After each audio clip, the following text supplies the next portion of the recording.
শিশু আয়াতকে অপহরণের পর হত্যা, মরদেহ লুকাতে করা হয় 6 টুকরো। মামলার রায়ে সর্বোচ্চ শাস্তি ঘোষণা, আসামি আবিরের মৃত্যুদণ্ড। নির্বাচনী প্রতিশ্রুতি বাস্তবায়নে চা শ্রমিকদের হাতে ফ্যামিলি কার্ড তুলে দিলেন প্রধানমন্ত্রী, দিয়েছেন বাজেটের সমালোচনার জবাব।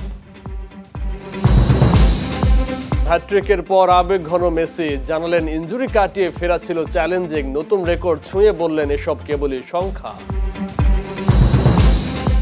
7 দশকের মধ্যে তীব্রতম এল নিনো, অস্ট্রেলিয়ার সতর্কবার্তা, বিশ্বজুড়ে কৃষিতে মারাত্মক বিপর্যয়ের পূর্বাভাস।